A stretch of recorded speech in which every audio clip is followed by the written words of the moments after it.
हम रोजे तो रखते हैं पर मसीह के दुखों से वाकिफ नहीं है। हम रोजे रख लेते हैं, रोजे खलवा भी देते हैं, ये सारा कुछ चल जाता है। मसीह क्यों मरा? खुदावंद यीशु मसीह ने जान क्यों दी? इसलिए दी कि मैं और आप बच जाएं। क्या हमें मिशनें बचाएंगी? क्या पास्टर नियामत साहब बचाएंगे? क्या पादरी साजिद साहब बचाएंगे? इनकी कोई लियाकत ताकत नहीं है कि हम आपको बचा सकें। वो सीन आपके सामने आ जाएंगे, चल जाएंगे जब यीशु मसीह गधे के बच्चे पर सवार होकर यरूशलेम में एंटर होता है और सवारी करके आता है, अंगूर का शीरा पीता है। इशाए रबानी की इबादत वहां होती है और जब होती है तो उस इबादत को करने के बाद वो कहता वो वक्त आ जाता है, गतसमनी बाग के अंदर चला जाता है। वो मेरी और आपकी जंग के लिए लहू लुहान हो जाता है। वो मेरे और आपके लिए पसली पर नेजा खाता है। वो मेरे और आपके लिए सर पर कांटों का ताज पहन लेता है। वो मेरे और आपके लिए 7 जख्म खा लेता है। खुदावंद यीशु मसीह मुझे और आपको बचाने के लिए आया। मत्ती की इंजील पहला बाब पढ़े तो लिखा हुआ है, उसके बेटा होगा तू उसका नाम यीशु रखना, क्योंकि वही अपने लोगों को उनके गुनाहों से कोई निजात नहीं दे सकता। सिर्फ एक ही नाम है, वो खुदावंद यीशु मसीह है। अब जब यीशु मसीह के सबब से निजात है तो हम यीशु मसीह का हुक्म ही टाल मटोल कर देते हैं। यीशु मसीह ने कहा मत्ती की इंजील से 28वें चैप्टर में 11 शागिर्दों को हुक्म दिया, बस तुम जाकर सब कौमों को शागिर्द बनाओ और उनको बाप और बेटे रूल कुदस के नाम से बपतिस्मा दो। शागिर्द यीशु मसीह के कहने के मुताबिक इमाल की किताब पहले बाब में यरूशलेम में ठहरे रहे और ठीक 50वें दिन रूहुल कुदस नीचे उतर कर आया और पास्टर पतरस खड़ा हो गया। पास्टर पतरस ने जब वाज किया तो बाइबल कहती है लोगों के दिलों में खुशी की लहरें उठी। बाइबल कहती पादरी पतरस प्रीच करता है तो लोगों के दिलों पर चोट लगी। और चोट लगने का मतलब आप समझते हैं? चोट लगी तो उन्होंने कहा पतरस पादरी साहब हम क्या करें कि निजात पाएं? उसने कहा तौबा करो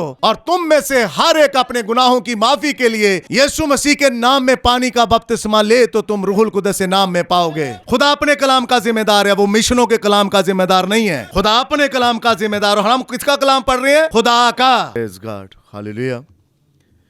आइए अपनी आंखें बंद करते हैं और खुदावंद से मदद मांगते हैं जब हम उसकी हजूरी में जमा हैं।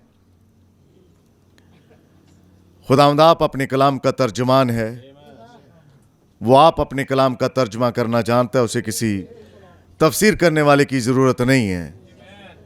रहीम खुदा, जलाल के बादशाह, तेरा शुक्र, तेरी तारीफ़, तेरी तमजीद करता हूँ।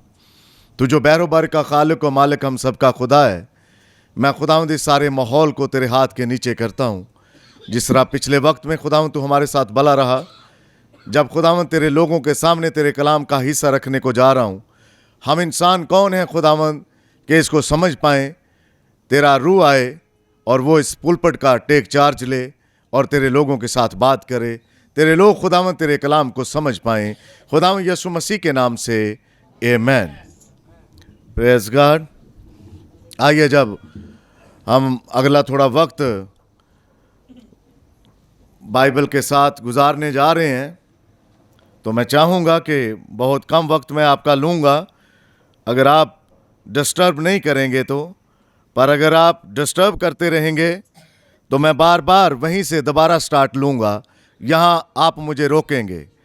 ये ज़रूरी है कि हम उन चीज़ों की तरफ आएँ जो अब ज़माने के आखिर पर होने वाली हैं।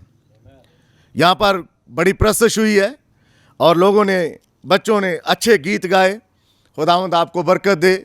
और ये ज़रूरी है कि हम खुदावंद अपने खुदा की इबादत करें, क्योंकि उसने इंसान को अपने लिए बनाया कि वो उसकी हम्द और तारीफ़ करे। हम इंसानों के लिए नहीं बनाए गए कि हम इंसानों की तारीफ़ करते रहें। तो भी मैं अपने पास्टर भाई का, पास्टर नियामत साहब का और अपने पास्टर भाई सुलेमान का शुक्रगुजार हूँ कि उन्होंने अपना प्लेटफॉर्म मुझे दिया कि मैं यहाँ से आपके लिए खुदावंद के कलाम को शेयर कर सकूँ। तो खुदावंद के कलाम को खोलें, जिनके पास बाइबलें हैं वो बाइबल की तरफ देखते रहें। जब मैं पढ़ लूँगा तो फिर पुलपट की तरफ देखें, क्योंकि कलाम कभी भी आंखें झुकाकर और अपना सर घुटनों में देकर नहीं सुनना, बल्कि अपनी ध्यान सिर्फ और सिर्फ पुलपट की तरफ रखना कि पास्टर क्या क्या रहा है और पास्टर बोल कहाँ से रहा है, पास्टर कहाँ से पढ़ रहा है। मेरे साथ बाइबल की किताब, आखिरी किताब है मुकाशफा की, उसका बाब नंबर 15 है और उसकी मैं चंद आयत आपके सामने पढ़ूंगा और तवज्जो से सुनिएगा। बाइबल में लिखा है, मुकाशफा 15वां बाब और उसकी पहली आयत से, फिर मैंने आसमान पर एक और बड़ा और अजीब निशान यानी 7 फरिश्ते 7 पिछली आफतों को लिए हुए देखे, क्योंकि इन आफतों पर खुदा का कहर खत्म हो गया है। फिर मैंने शीशा का सा एक समंदर देखा जिसमें आग मिली हुई थी, और जो उस हैवान और उसके बुत और उसके नाम के अदद पर गालिब आए थे, उनको उस शीशा के समंदर के पास खुदा की बरबतें लिए खड़े हुए देखा। और वो खुदा के बंदा मूसा का गीत और बर्रा का गीत गा गा कर कहते थे, ऐ खुदावंद खुदा कादर मुतलक, तेरे काम बड़े और अजीब हैं। ऐ अजली बादशाह, तेरी राहें रास्त और दुरुस्त हैं। खुदा के कलाम के पढ़े सुने जाने पर खुदावंद की खास बरकत हो। आमीन। खुदावंद की तारीफ करता हूँ, उसकी तमजीद करता हूँ और खुदा का शुक्रगुजार हूँ कि खुदा ने वक्त दिया है कि इस कलाम को आपके सामने रख सकूँ। तो भी ये कोई अपनी बढ़ाई के लिए नहीं, बल्कि सिर्फ और सिर्फ आप लोगों को खुदावंद के कलाम में ऊपर उठाने के लिए कोशिश है हमारी कि आप कलाम में मजबूत हो जाएं। खुदा का कलाम जो है ये किसी मिशन की जागीर नहीं है, ये किसी मिशन की दौलत नहीं है, इस पर किसी मिशन का कब्जा नहीं है कि कोई मिशन इसके ऊपर काबज है। ये खुदा का अपना कलाम है, और जो खुदा का कलाम है वो अपने कलाम को भेजता है ताकि लोग शिफा पाएं, लोग नजात पाएं, लोग छुटकारा पाएं। तो भी हमने कलाम मुकद्दस में से सीखा है कि पैदाइश एक जंग है। ब्रदर ब्रैनम ने कहा कि जिस दिन मैं पैदा हुआ उस दिन मेरे जैसे हजारों मेरे बहन भाई मर गए। आप जब एक मर्द और औरत के मिलाप से पैदा होते हैं, आप जैसे पता नहीं कितने जो आप जैसे भाई बहनें होती हैं वो मर जाती हैं, क्योंकि पैदाइश का अमल ही ऐसा है। आपके लिए गिफ्ट लेकर आए हैं किताबों का, जब आप उन किताबों को पढ़ेंगे आपको सारे सवालों का जवाब मिल सकता है। हो सकता है मेरी कुछ बातें आपके ऊपर से गुजरें, लेकिन इनको ऊपर से गुजरने दें, इनको होने दें ऐसे, क्योंकि एक वक्त आएगा आप इन चीजों को समझोगे। मैं भी इधर पला बड़ा, इधर से गया, मेरे भी समझ से ये चीजें बाहर थी, लेकिन जब बाइबल की समझ आई तो पता चला कि मैं कलाम मुकद्दस से बहुत दूर था। पर अब जब कलाम मुकद्दस का उस तौर पर मुतालिया किया तो इन चीजों की समझ आई कि कलाम मुकद्दस है क्या। इंसान खुदा को अपने तरीके से जानना चाहता है, पर खुदा अपने तरीके से इंसान के सामने आना चाहता है। हर बार जब इंसान अपने तरीके से खुदा की इबादत करना चाहता है तो खुदा हर बार अपना तरीका देता है। कभी इंसान अपने तरीकेकार से कामयाब नहीं हो पाया, इसलिए जरूरी है कि हम खुदा को जाने तो उसके तरीकेकार से। मैं अच्छा गाकर खुदा को नहीं जान सकता, अच्छा लिबास पहनकर खुदा को नहीं जान सकता। जरूरी है कि खुदा के तरीके को जानूं, कि खुदा को जान पाऊं। इसलिए जरूरी है कि उसके कलाम की तरफ आए। मैं आपके सामने एक छोटा सा मजमून रखना चाहता हूं, विक्ट्री डे, फतह का दिन, यौम फतह। हर एक बंदा अपनी जिंदगी के अंदर एक जंग में है। कोई गुर्बत की जंग लड़ रहा है, कोई इज्जत बेइज्जती की जंग लड़ रहा है, कोई जीने के लिए जंग लड़ रहा है, कोई बीमारी से लड़ रहा है, कोई किसी तरह लड़ रहा है, कोई किसी तरह लड़ रहा है। आपका यौम फतह कौन सा है? इबादत खत्म होने से पहले खुदा मेरी मदद करे कि मैं आपके ऊपर रख सकूं कि आपका यौम फतह कौन सा है, आपका विक्ट्री डे कौन सा है, आप कब फतह पाए, आपने कब फतह हासिल की। बाइबल के अंदर जाना पड़ेगा ताकि बेस बनाकर आगे निकलूं, बात आपको समझ आए। हम देख क्या रहे हैं? फतह का दिन, यौम फतह उर्दू में है, और अगर आप इसे देखना चाहते हैं तो इंग्लिश में इसे विक्ट्री डे कहा गया है। ये जो इशारा करते हैं इसका मतलब क्या है? वी, और वी का मतलब क्या है? विक्ट्री। और विक्ट्री किसको कहते हैं? फतह को। आपकी फतह कौन सी है? या आप अभी तक शिकस्त खुर्दा जिंदगी बसर कर रहे हैं? आप अभी शिकस्त खुर्दा हालत के अंदर हैं। आपको फतह पानी है। अगर आप फतह नहीं पाने का सोच रहे तो आप हालत जंग में नहीं है, क्योंकि जो जंग के अंदर होता है वो लड़ता है। बाइबल कहती है जो गालिब आता है मैं उसे अपने तख्त पर बैठाऊंगा। अब गालिब आना कहां है? किससे लड़ाई है हमारी? बाइबल तो कहती है हमारी खून और गोश्त से जंग नहीं है, मेरी किसी इंसान से जंग नहीं है, मेरी जंग मेरे अपने से है, क्योंकि अगर कोई सबसे बड़ा दुश्मन कोई आपका है तो वो आप खुद हैं। पास्टर साजिद सरदार का अगर कोई बड़ा दुश्मन है तो वो पास्टर साजिद सरदार खुद है अपना दुश्मन। इसलिए जंग आपकी अपने से है। मत समझे कि मेरा ये दुश्मन है, ये दुश्मन है, ये दुश्मन है। आप ही अपने दुश्मन हैं। आपको अपने से जंग लड़नी है। आपने जानना है कि मैंने कहां से जंग शुरू करनी है। और बाइबल की किताब को, पैदाइश को उठाएं। अगर आपको यीशु मसीह नजर नहीं आता तो दोबारा जाइए, खरूज की किताब उठाइए। अगर आपको यीशु मसीह नजर नहीं आता तो दोबारा से खरूज की किताब पढ़िए। पैदाइश से मुकाशफा तक अगर किसी को यीशु मसीह नजर नहीं आता तो आप बाइबल को सही तरह से पढ़ नहीं रहे। बाइबल को देखने के लिए, बाइबल को पढ़ने के लिए, बाइबल को जानने के लिए रूहुल कुदस की तहरीक चाहिए। अगर रूहुल कुदस की तहरीक नहीं है तो फिर जरूरी है कि रूहुल कुदस की तहरीक आप लें। इसलिए बाइबल को जानने के लिए मैं आपके सामने एक छोटी सी स्टोरी रख के आगे निकलना चाहता हूं। हर इंसान अपनी जिंदगी के अंदर गुनाह करता है, मासवाए खुदावंद यीशु मसीह के। किसी इंसान की जिंदगी के अंदर कोई यह नहीं कह सकता कि कौन मुझ में गुनाह साबित कर सकता है। सिर्फ एक जात है, वो खुदावंद यीशु मसीह है। और यीशु मसीह की जात के अंदर कोई गुनाह नहीं है। खुदावंद यीशु मसीह मेरा और आपका निजात दहिंदा है। और अगर बाइबल में खुदावंद यीशु मसीह क्लियर आपको नजर नहीं आता तो फिर ब्रदर किसी जगह पर कोई गड़बड़ है, किसी जगह पर कोई कमी है। इस बाइबल को 66 किताबों को जब आप पढ़ते हैं तो कहीं पर भी आप चूकते हैं कि आपको यीशु मसीह नजर नहीं आता तो बाइबल को दोबारा पकड़ें और उसको खोलें और खोलकर पढ़ने की कोशिश करें। आइए थोड़ा आगे निकलते हैं। कभी कभार इंसानों की जिंदगी के अंदर मौके आते हैं कि इंसान अपनी जंग अच्छी तरह लड़ रहे होते हैं, लेकिन बीच में उतार चढ़ाव आता है। क्या उस उतार चढ़ाव में हम रुक जाएं? मुझे और आपको मुसलसल जंग लड़नी है। कहां? बहनों को फैशन से जंग लड़नी है, भाइयों को अपने बच्चों के लिए लड़ना है। क्यों? चर्च के लिए पास्टर को खड़ा होकर लड़ना है। आप पास्टर कमजोर शख्स नहीं बन सकता जो लोगों की नाराजगी से डरे, वो पास्टर नहीं होता। पास्टर एक मजबूत शख्स होता है। पास्टर के बारे में बाइबल कहती है उसके ऊपर बैल का मसा है। वो अपनी गाड़ी चलाना जानता है, वो अपनी गाड़ी खींचना जानता है। वो आपके चंदे के ऊपर नहीं पल रहा और ना कभी चंदे के ऊपर पास्टर पलते हैं। इसलिए पास्टर को चंदे की जरूरत नहीं होती। अगर पास्टर खुदावंद के ऊपर तकिया करता है तो वो यहोवा यरी को जानता है। आमीन। हम यहां कोई आपके सामने, मैं भाई सुलेमान वहां गए, उन्होंने कहा जी, एक पादरी ने कहा जी कम से कम पास्टर साजिद सरदार आपसे 50,000 लेगा। मैं पैसे के लिए खिदमत नहीं कर रहा, मैं अपने भाइयों को बहनों को मजबूत करना चाहता हूं। आप सिंगल एक कॉल करें, आपके 5 जानों के लिए मैं आने के लिए तैयार हूं, 5 लोगों के लिए आने के लिए तैयार हूं।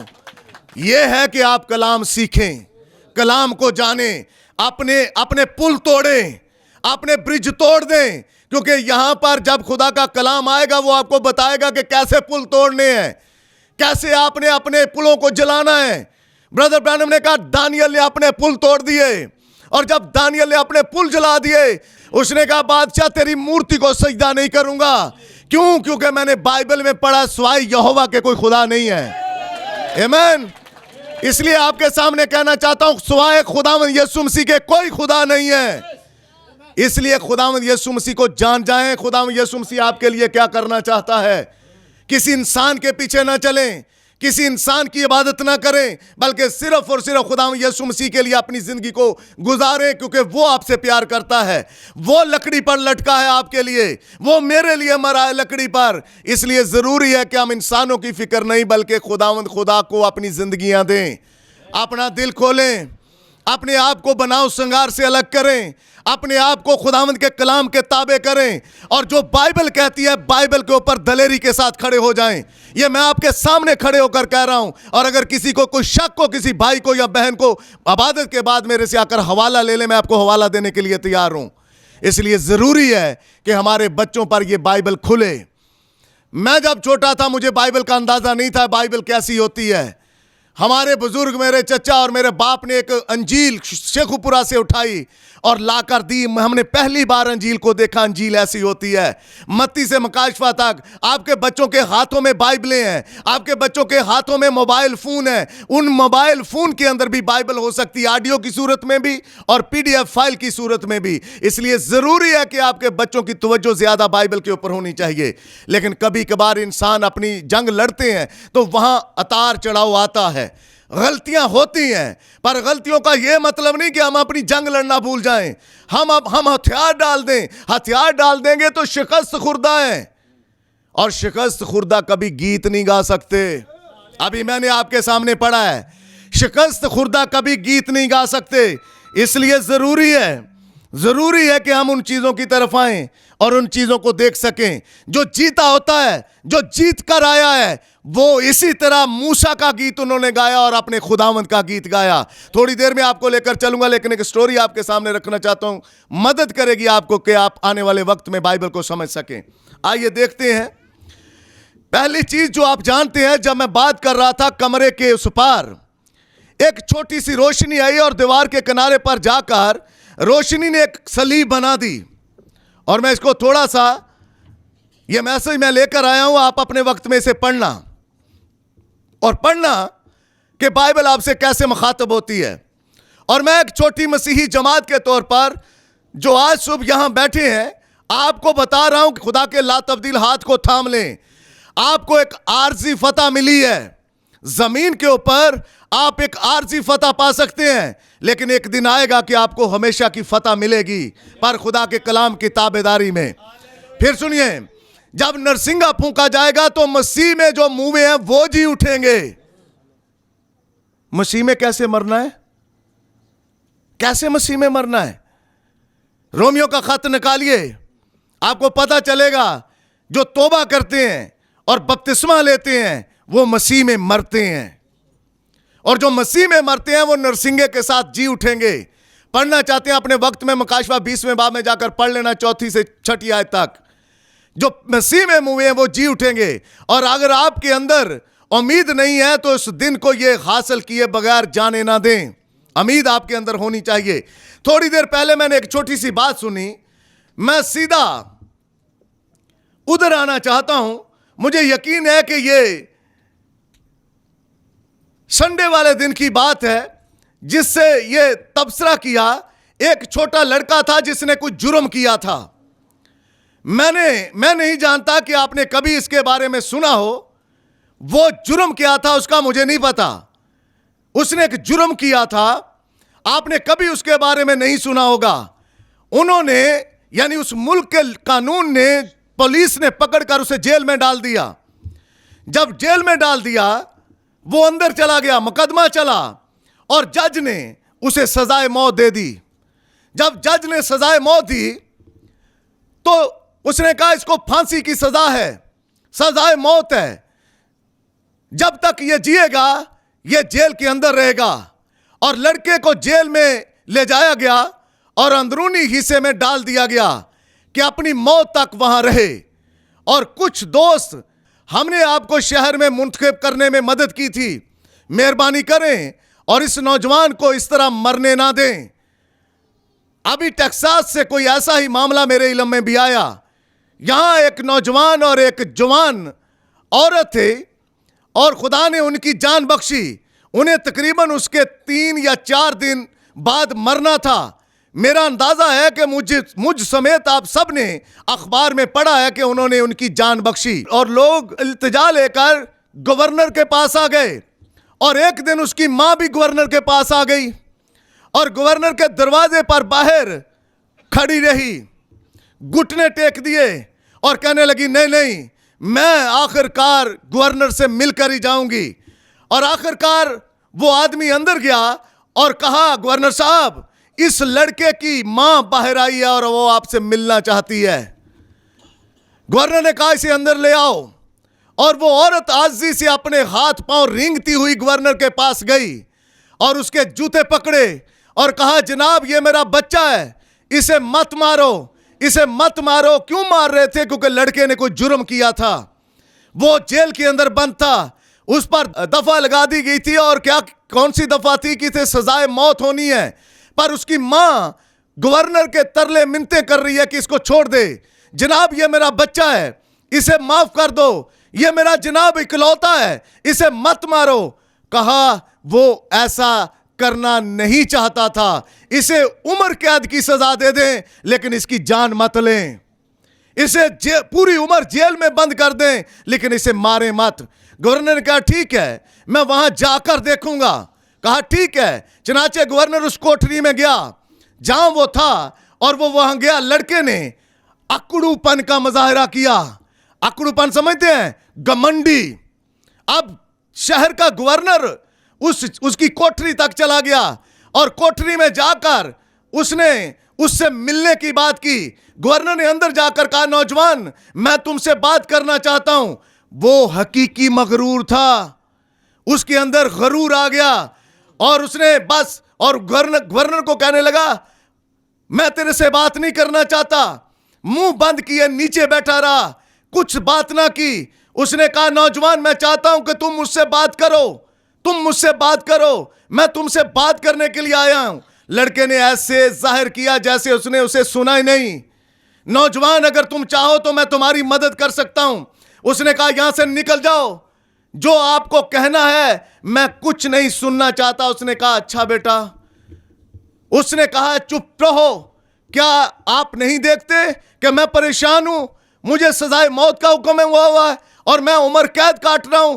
मैं एक लफ्ज भी नहीं तुमसे सुनना चाहता, जो तुम कहने जा रहे हो मैं नहीं सुनना चाहता। अच्छा मैं इसलिए आया हूं। उसने कहा, इस कोठरी से निकल जाओ। तो वो बाहर निकल गया, उन्होंने दरवाजे बंद कर दिए। चनाचे जब वो वापस हुआ तो दरवाजे पर जो वार्डन खड़ा था, पुलिस वाला, वो पुलिस वाले आदमी ने कहा, तुम सबसे बेवकूफ इंसान हो, सबसे बढ़कर बेवकूफ इंसान हो। उसने कहा, क्यों?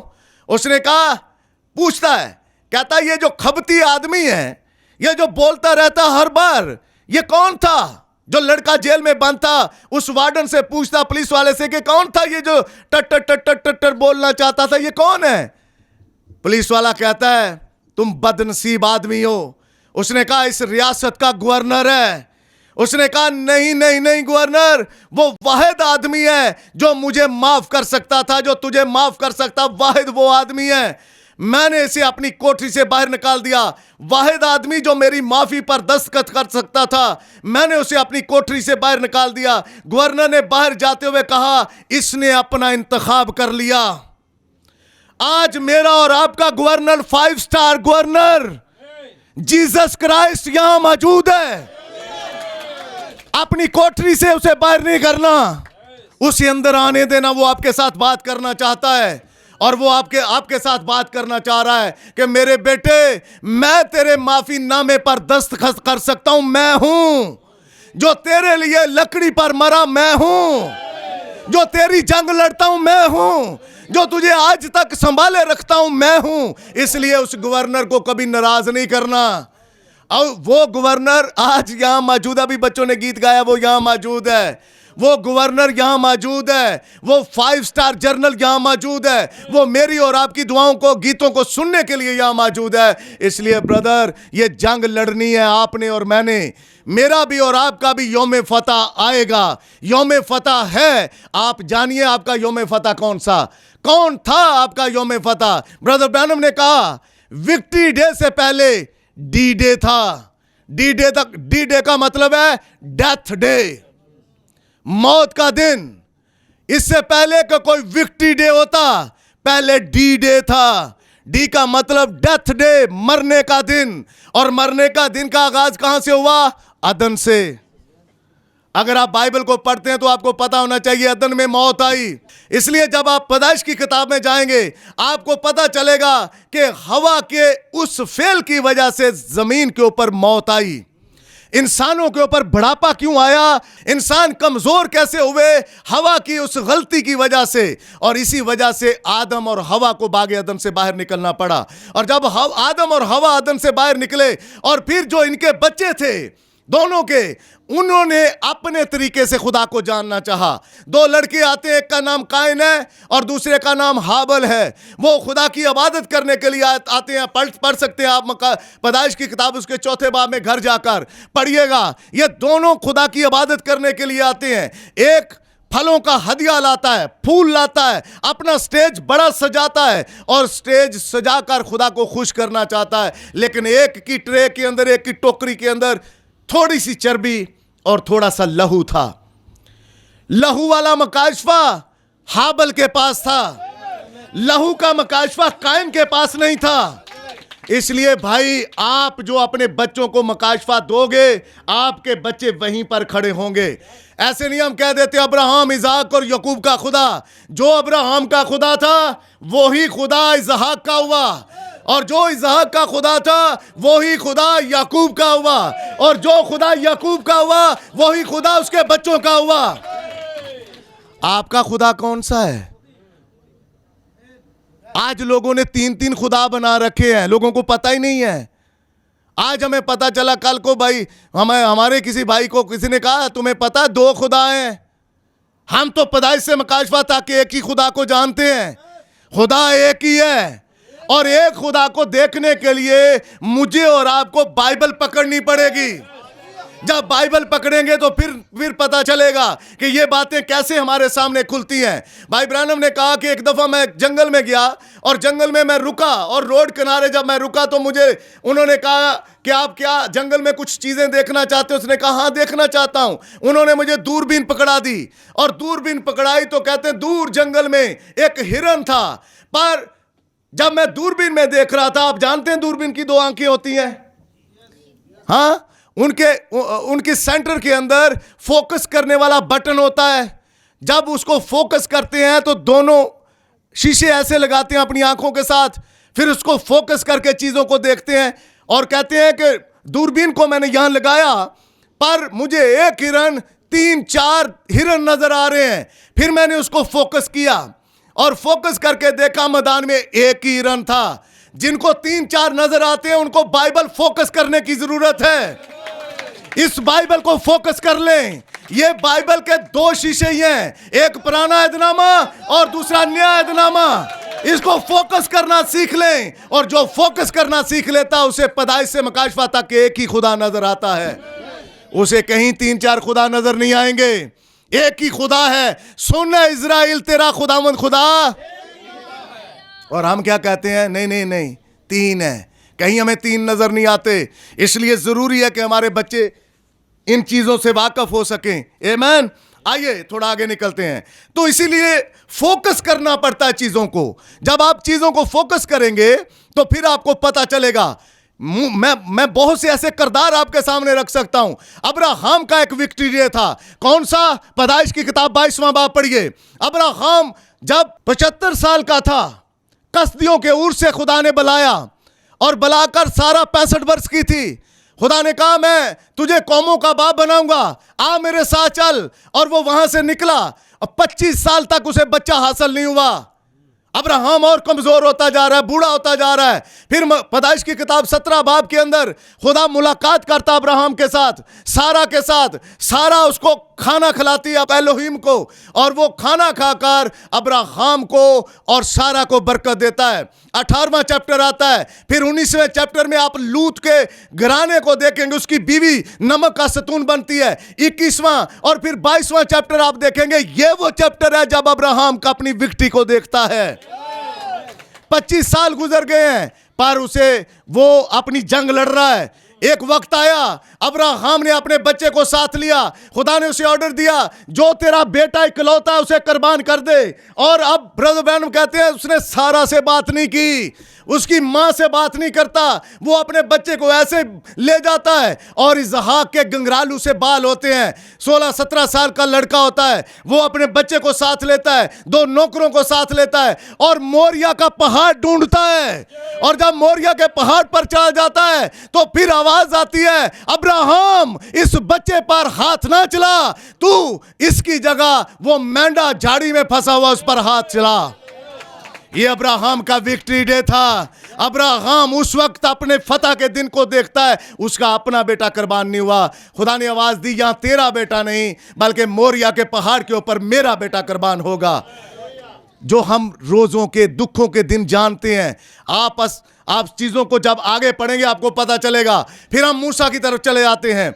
मूसा ने जब देखा, इससे पहले थोड़ा नूह की तरफ चले जाएं, 120 साल मनादी करता रहा, कहता रहा बारिश आने वाली है, लोगों बच जाओ, तौबा कर लो, बारिश आने वाली है, बारिश आने वाली है। लेकिन लोगों ने उसका यकीन नहीं किया, क्योंकि बारिश सिर्फ खुदा के कलाम में से नूह को ही नजर आ रही थी, बाकियों की आंखें बंद थी।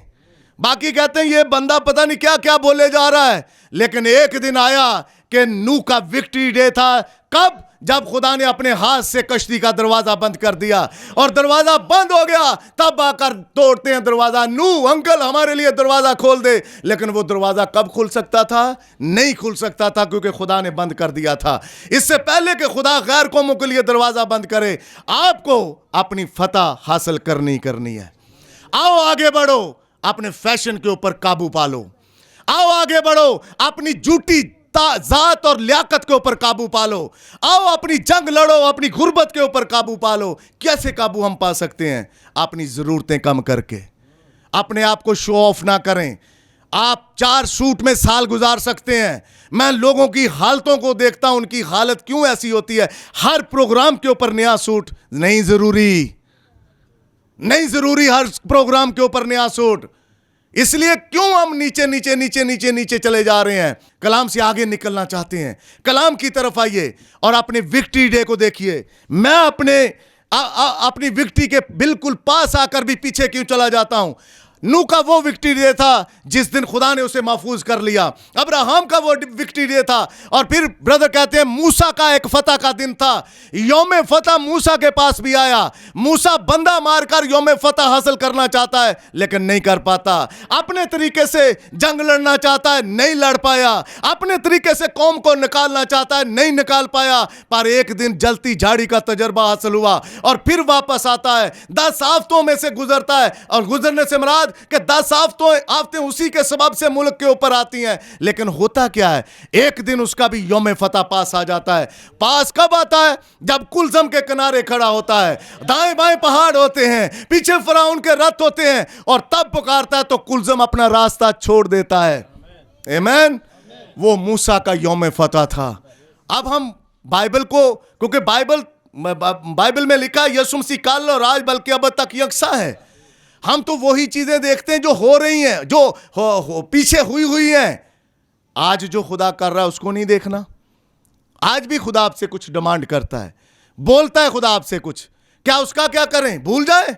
कभी नहीं हम भूल सकते। इसलिए जरूरी है कि हम उन चीजों की तरफ आएं, और जब उन चीजों की तरफ आएंगे तो उन चीजों को देख पाएंगे। मूसा का बहरे कुलजम के किनारे फतह का दिन था। फिर थोड़ा आगे निकलें तो आपको मैं बताना चाहता हूं कि हम उन चीजों की तरफ क्यों जाना चाहते हैं, क्योंकि इन चीजों से हमें बाइबल समझ आती है। बाइबल हमें समझ आती है इन चीजों से। पर अगर बाइबल को समझना है तो फिर बाइबल की तरफ आना पड़ेगा, बाइबल को देखना पड़ेगा। कैसे देखेंगे बाइबल को? बाइबल में बहुत सारी ऐसी चीजें हैं जिनको देखने के लिए मेरे पास भी वक्त होना चाहिए और आपके पास भी वक्त होना चाहिए। ये हर जगह हर चर्च के मसले मसाइल हैं।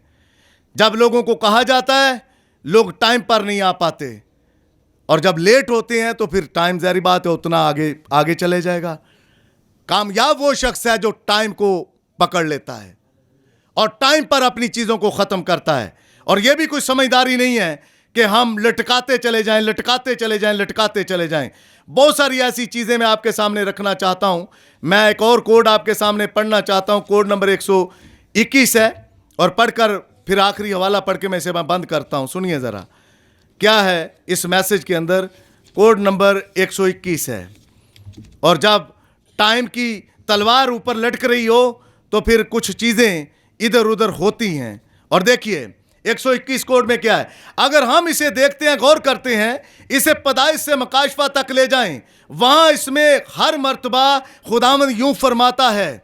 और जब हम इन चीज़ों को देखें और देखकर आगे निकलें, तो मुझे और आपको समझौता नहीं करना।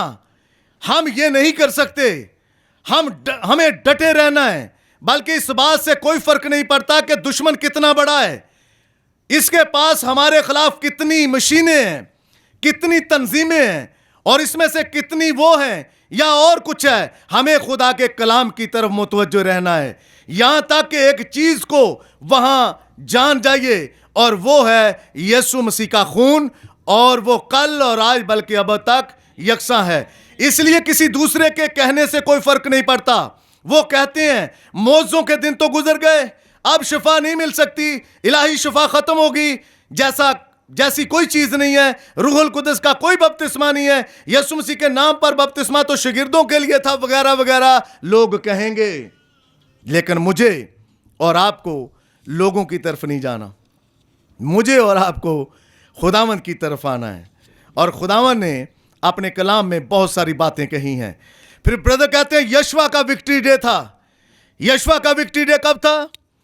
जब यशवा यरदन के किनारे आया, और यरदन अप्रैल के महीने के अंदर पूरी आबोताब के साथ बह रहा था, बर्फ पिघल पिघल कर आ रही थी, और खुदा भी उनको ऐन उसी पॉइंट के ऊपर ले आया जिस जगह पर गहरा पानी था, गहरा मुकाम था, पानी किनारों तक बह रहा था। यशवा की किताब निकालें, जाकर पढ़िए अपने वक्त में, बहुत गहरे तौर पर पानी चल रहा था।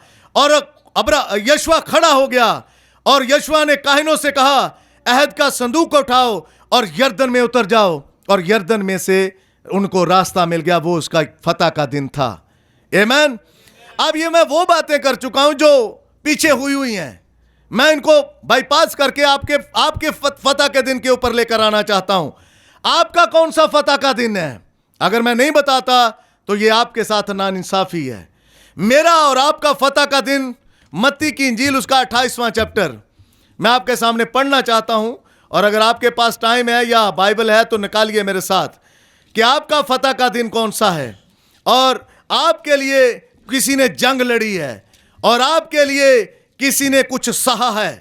पहली आयत से पढ़ता हूं, मत्ती 28 बाब और उसकी पहली आयत। और सब्बत के बाद हफ्ता के पहले दिन पोप उठते वक्त मरियम मगदलीनी और दूसरी मरियम कब्र को देखने आई। यीशु मसीह कब जी उठा? हफ्ता के पहले दिन। और हम संडे चर्च क्यों आते हैं? क्योंकि संडे वाला दिन हफ्ते का पहला दिन है, और यीशु मसीह हफ्ते के पहले दिन जी उठा। उसने रोमियों के संगल तोड़ डाले, उसने कब्र पर से उसने सारी जो मोहर लगाई थी उनकी, उसको तोड़ दिया। और ना सिर्फ तोड़ा बल्कि वो लड़ा। किनसे? आइए थोड़ा आगे निकलते हैं। दूसरी आयत। और देखो एक बड़ा भूचाल आया, क्योंकि खुदावंद का फरिश्ता आसमान से उतरा और पास आकर पत्थर को लुढ़का दिया और उस पर बैठ गया। उसकी सूरत बिजली की मानत थी और उसकी पोशाक बर्फ की मानत सफेद थी। उसके डर से निगहबान कांप उठे और मुर्दा से हो गए। फरिश्ता ने औरतों से कहा, तुम ना डरो, क्योंकि मैं जानता हूं कि तुम यीशु को ढूंढती हो जो मसलूब हुआ था, और वो यहां नहीं है, क्योंकि अपने कहने के मुताबिक जी उठा है। और आओ ये जगह देखो जहां खुदावंद पड़ा था, और जल्द जाकर उसके शागिर्दों से कहो कि वो मुर्दों में से जी उठा है। और देखो वो तुमसे पहले गलील को जाता है, वहां तुम उसे देखोगे। और देखो मैंने तुमसे कह दिया। और वो खौफ और बड़ी खुशी के साथ कब्र से जल्द रवाना होकर उसके शागिर्दों को खबर देने दौड़ी। अब यीशु मसीह, यहां आप जानते हैं कि गुड फ्राइडे वाले दिन यीशु मसीह ने जान दी। 26वें 27वें चैप्टर को अपने वक्त में पढ़े, स्टोरी आपके सामने आ जाएगी। वो सीन आपके सामने आ जाएंगे, चल जाएंगे, जब यीशु मसीह गधे के बच्चे पर सवार होकर यरूशलेम में एंटर होता है और सवारी करके आता है, अंगूर का शीरा पीता है। इशाए रबानी की इबादत वहां होती है, और जब होती है तो उस इबादत को करने के बाद वो कहता वो वक्त आ जाता है, गतसमनी बाग के अंदर चला जाता है। वो मेरे और आपकी जंग के लिए लहू लुहान हो जाता है। वो मेरे और आपके लिए पसली पर नेजा खाता है। वो मेरे और आपके लिए सर पर कांटों का ताज पहन लेता है। वो मेरे और आपके लिए 7 जख्म खा लेता है। हम रोजे तो रखते हैं पर मसीह के दुखों से वाकिफ नहीं है। हम रोजे रख लेते हैं, रोजे खुलवा भी देते हैं, ये सारा कुछ चल जाता है। मसीह क्यों मरा?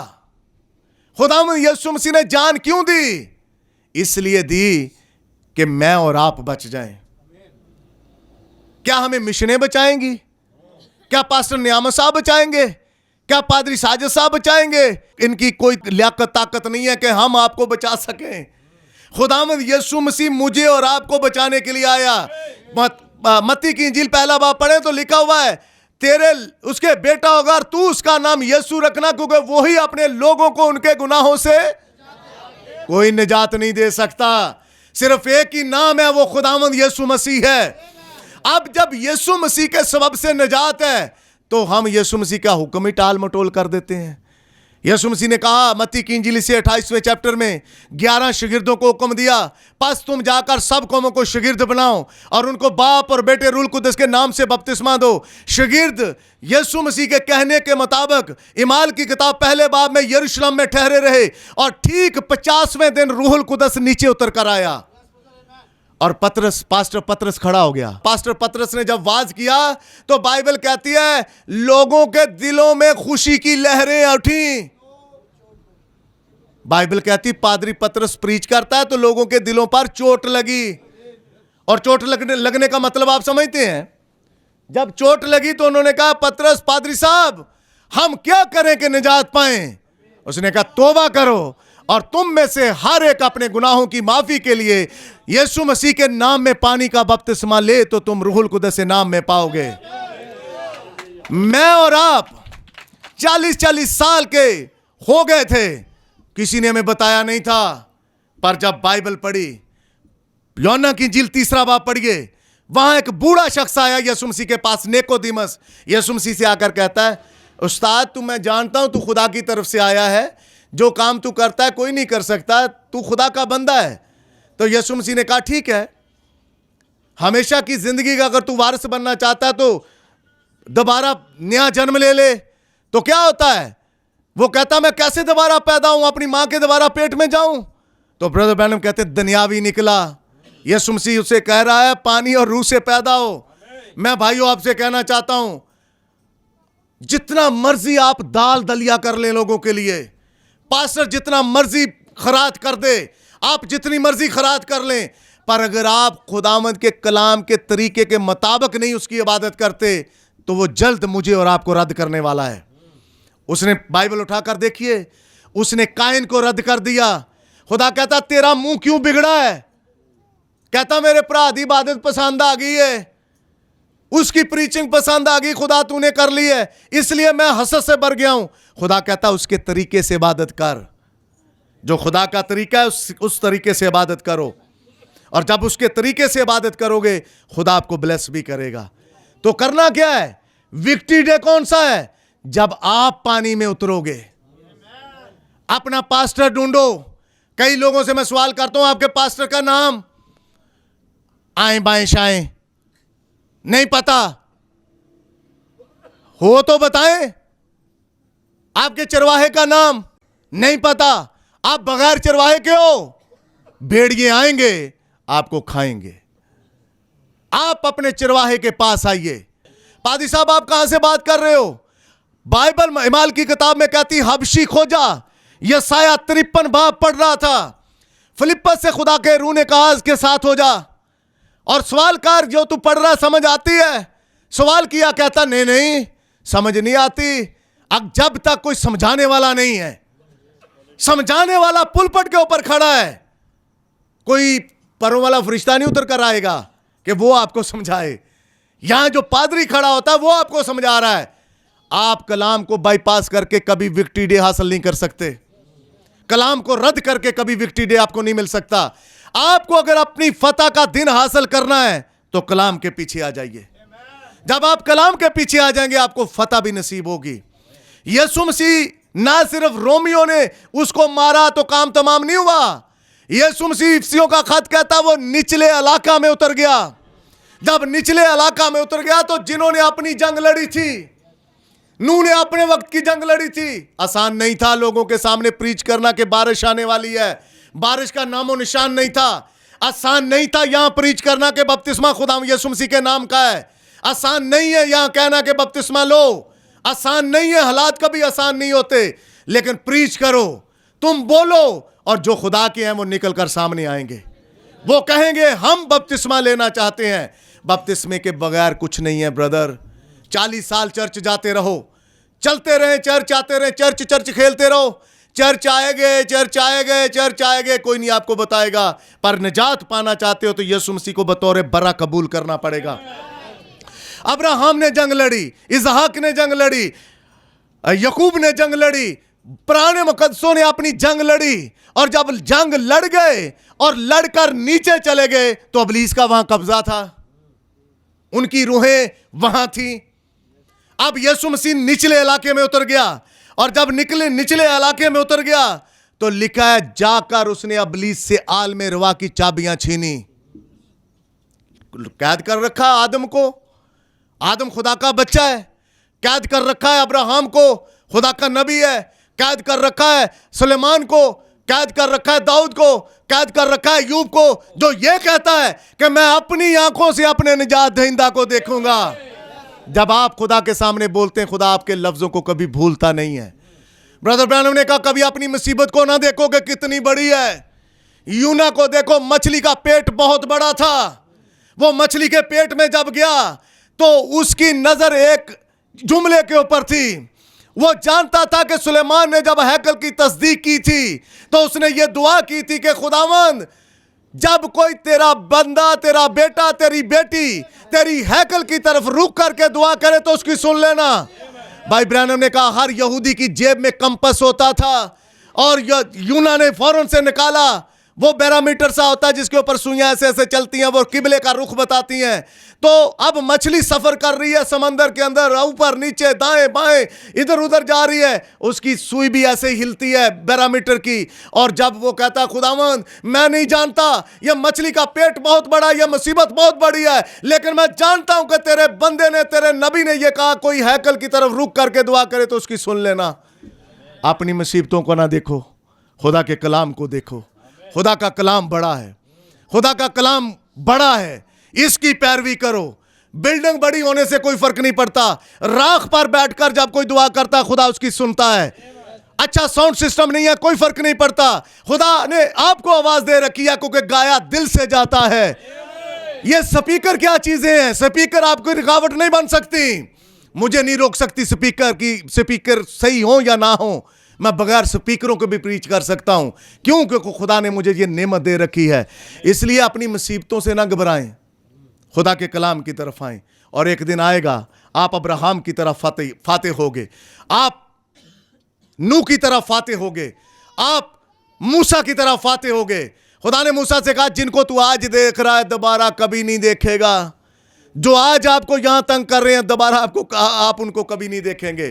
खुदा ऑटोमेटिकली फासला बढ़ा देगा, खुदा ऑटोमेटिकली आपसे दूर कर देगा उनको। इसलिए जरूरी है कि खुदा के कलाम की तरफ आइए, खुदा के कलाम को जानिए। मैं आपसे कहना चाहता हूं अपनी लड़ाई लड़ो, कोई आपके लिए नहीं लड़ेगा। मसीह आया, उसने सारी की सारी नीचे जाकर लड़ाई खत्म की। एक जगह हम गए, हमने कहा आसमान की बादशाही की चाबियां किसके पास हैं? यीशु मसीह के पास। मैंने कहा मत्ती की इंजील में लिखा है पतरस को दे दी उसने। आलम रवा की चाबियां किसके पास हैं? खुदावंद यीशु मसीह के पास। उसने इब्लीस से छीनी, तूने मेरे लोगों को कैद कर रखा है, मैं कलवरी पर तमाम कर रहा हूं, और तमाम हुआ। मैंने कलवरी पर यह केस ही क्लोज कर दिया है। इस बेटे का, इस बेटी का, इस बेटे का, इस बेटे का केस क्लोज। गवर्नर खुद आपकी कोठरी में मौजूद है, इस कोठरी को खोलिए, इस कोठरी के अंदर मौजूद है गवर्नर, उसे जानिए। उसकी इबादत करने के लिए आप आते हैं, ना कि किसी इंसान की इबादत करने के लिए आते हैं। ब्रदर आप अपने वक्त में खुदा के कलाम के पास आइए और खुदा से ढूंढिए, खुदावंद हम तेरे कलाम को जानना चाहते हैं। खुदा का रूह कलाम को खोलता है, कोई डॉक्टर आलम नहीं खोल सकता। बाइबल में कोई प्रोफेसर की खिदमत नहीं है, बाइबल में 5 खिदमतें हैं। आपको बताना चाहता हूं, ये आपका हाथ ही बताता है। ये 5 खिदमतें इफ्सियों के खत में खुदा ने कलीसिया को दे रखी हैं। कहीं बाइबल में प्रोफेसर की खिदमत मुझे नहीं मिलती। अगर आपको मिलती है तो 66 किताबों में मुझे दिखाना, और फिर हम भी कोई सोचेंगे प्रोफेसरी करने का कि हम भी कोई प्रोफेसरी करें। इसलिए जरूरी है अपनी जंग लड़ो, अपनी लड़ाई लड़ो। जब आप अपनी लड़ाई लड़ोगे खुदा आपको कामयाब भी करेगा। बाइबल में कितने हैं जिन्होंने अपनी लड़ाई लड़ी? पतरस ने अपनी लड़ाई लड़ी, यूहन्ना ने अपनी लड़ाई लड़ी। यूहन्ना जब लड़ता है तो उसके ऊपर ऐसे मकाशफा नहीं आया, उसका पहले पतमस आता है और पतमस में चला जाता है। इससे पहले के पतमस में जाए रोमियो ने पकड़ लिया, इसे फ्राई करेंगे।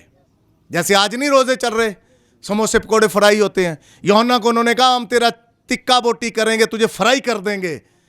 24 घंटे उसे फ्राई करना चाहा, कुछ बाल बांका नहीं कर सके उसका, रोमी कुछ नहीं उसका कर सके।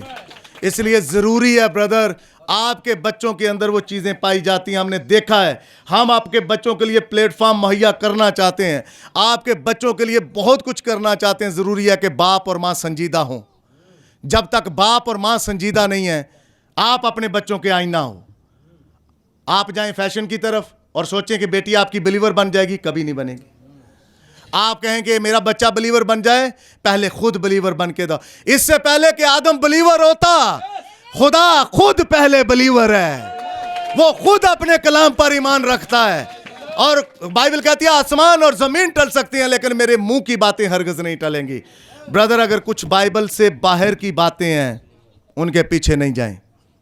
अगर कुछ बाइबल से बाहर है कभी उनके पीछे ना जाएं। अब मैं आखिरी बात करके मैं इसे बंद करना चाहता हूं। कल रात को एक बच्चे की कॉल आई, मुझे छोटा बच्चा था दूसरी क्लास का, के सामने डराना चाहता हूं इन बच्चों के लिए। मुझे कॉल आई रात 12:30 पौने 12 बजे, कहते हैं जी फ्री हो? मैंने कहा हाँ जी फ्री हैं, करिए बात। कहने लगे अंकल बताएं हमें ये इतवार को नागा क्यों होता है रोजे का? मैंने कहा अच्छा पहले तो आपको ये बताऊं कि रोजा क्यों होता है। आइए रोजे की तरफ चलते हैं। निकालिए मत्ती 4 बाब, क्योंकि सीजन है तो ये चीजें देखनी है हमने। और आप बिलीव करें कि झूठ नहीं आपको सिखाऊंगा, सच ही आपके सामने खोलूंगा। आइए आखिरी बात करके मैं इसे बंद करता हूं। मेरे भाई कहते हैं आखिरी आखिरी करके किन्नियां कर जाते जे हकीकत में आखिरी है। सुनिए, मैं पढ़ने लगा हूं। अगर कहीं किसी जगह पर कोई गलती हो जाए क्योंकि ऐनक लग गई है तो मुझे बताना कि गलती कर रहे हैं आप। सुनिए, उस वक्त रूह यीशु को जंगल में ले गया। कौन ले गया? रूह। कुछ कहते हैं इब्लीस ले गया। इब्लीस की क्या मजाल के यीशु को जंगल में ले जाए। रूह यीशु को जंगल में ले गया ताकि इब्लीस से आजमाया जाए। और बुध वाले दिन यीशु मसीह ने रोजा रखा। ऐसा लिखा है मेरी बाइबल में, हो सकता है ऐसा लिखा हो, आपकी में ऐसा लिखा है? तो फिर पादरी क्यों करवाते हैं आपसे बुध वाले दिन स्टार्ट? बाइबल में तो नहीं है कि यीशु मसीह ने बुध वाले दिन रोजा रखा। और यीशु मसीह ने जब रोजा रखा तो यहां माथे पर राख लगाई। आपके सर में क्यों स्वार डगा देते हैं? ये कहां से है? बाइबल में ऐसा नहीं है। बाइबल तो ये बयान नहीं करती। मैं दोबारा पढ़ना चाहता हूं बाइबल क्या बयान करती, सुनिए जरा। खुदा अपने कलाम का जिम्मेदार है, वो मिशनों के कलाम का जिम्मेदार नहीं है। खुदा अपने कलाम का जिम्मेदार। और हम किसका कलाम पढ़ रहे हैं? खुदा का। खुदा के कलाम में क्या लिखा है? उस वक्त रूह यीशु को जंगल में ले गया ताकि इब्लीस से आजमाया जाए। और 40 दिन यीशु ने रोजे रखने थे और इतवार वाले दिन छुट्टी करता था। ऐसा लिखा है? आपको छुट्टी करते हैं इतवार वाले दिन? आपको किसने सिखाया? बाइबल तो नहीं सिखाती। हमारा जो बाइबल ये किताब जो है हमारी, ये इसमें तो ऐसा नहीं है। 325 जब सन सिर्फ 325 था, फिर 336 आया, फिर 393 आया, तो 393 के अंदर ऑफिशियली लेटर साइन करके दे दिए चर्चेज में कि रोजे आपने रखने हैं। क्या यीशु मसीह ने बुध वाले दिन स्टार्ट किया? बहनों भाइयों, तो हम क्यों बुध वाले दिन स्टार्ट करते हैं? हमारी कौन सी मत मारी गई है? यीशु मसीह ने जब इतवार का नागा नहीं किया तो हम क्यों नागा करते हैं? यीशु मसीह ने जब सर में राख नहीं डाली तो हम क्यों सर में राख डाल लेते हैं? ये क्यों चीजें ऐसी हैं? किसी ने हमें थमाई हैं। मैं 2 बुक्स लेकर आया हूं, एक पास्टर नियामत साहब के लिए, एक भाई सलमान के लिए। चर्च एज कलीसिया ज़मानों की तारीख, उसको पढ़ें और अपने लोगों को बताएं। मैं फिर कहता हूं, आप मिशन के बाउंड नहीं हैं, पाबंद नहीं है आप किसी के। ओ साढ़े बच्चों का बर्थ सर्टिफिकेट कित्थों आएगा, साढ़े जनाजे कौन पढ़ेगा, पढ़ दिए जाएंगे। हाँ जी, ये चीजें नहीं सोचो। फिर मैं आपको रोजे की तरफ लेकर चलता हूं। छठा बाब आइए, मत्ती की बाइबल से पढ़ रहा हूं। आपके पास भी वही बाइबल है और मेरे पास भी वही बाइबल है। लिखा है छठे बाब की आयत नंबर 16 है। लिखा है, जब तुम रोजा रखो तो रियाकारों की तरह अपनी सूरत उदास ना बनाओ, क्योंकि वो अपना मुंह बिगाड़ते हैं ताकि लोग उनको रोजादार जाने। मैं तुमसे सच कहता हूं कि वो अपना अजर, बल्कि जब तू रोजा रखे तो सर में राख डाल। तो उल्टा क्यों करवा रहे हैं? बाइबल तो कहती है सर में तेल डाल, ये कहते नहीं नहीं साढ़े को लाओ असी राख पा देने हैं। उल्टा काम क्यों कर रहे हैं? पढ़िए बाइबल को, अपने बच्चों को बाइबल की तरफ लेकर आइए।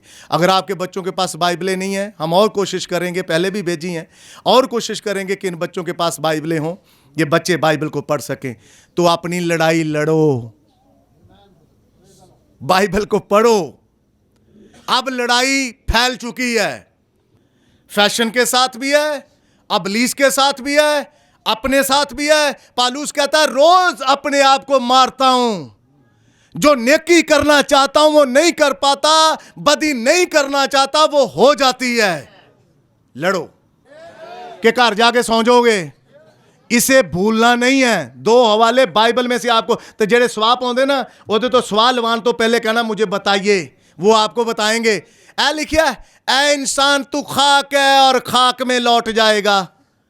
आप क्या मरे हुए हैं कि आपको रोजा रखवा के कह रहे हैं कि ये करो, ऐ इंसान तू खाक है और खाक में लौट जाएगा? ये तरीका नहीं है। बाइबल कहती, यीशु मसीह के लफ्ज हैं, जब तुम रोजा रखो तो अपने सर में अपना मुंह दो, सर में तेल डाल और मुंह दो, ताकि आदमी नहीं बल्कि जो गवर्नर तेरी कोठरी में है वो जाने कि तू रोजेदार है। असी इत्थे दादे भाई नियामत आज रोजा बड़ा लग्या यार। खुदावंद आपके साथ हो, खुदावंद आपको बरकत दे। आइए अपने पांव पर खड़े हों, आइए अपने पांव पर खड़े हों और खुदावंद की शुक्रगुजारी करें। आइए दुआ करते हैं, पर दुआ करने से पहले मेरी भाई से दरख्वास्त है, बेशक इसका उस तरह से कोई है नहीं, लेकिन फिर भी मेरे दिल में है, रूह का बादल बरसे आज। एक अंतरास्थाई भाई के साथ मिलकर गाते हैं, फिर मैं आपके लिए दुआ करता हूं, हम इबादत को क्लोज करते हैं। Praise God, hallelujah. रूह का बादल बरसे आज, रूह का बादल बरसे आज, प्यास बुझा ले, प्यास बुझा ले, प्यासे आज।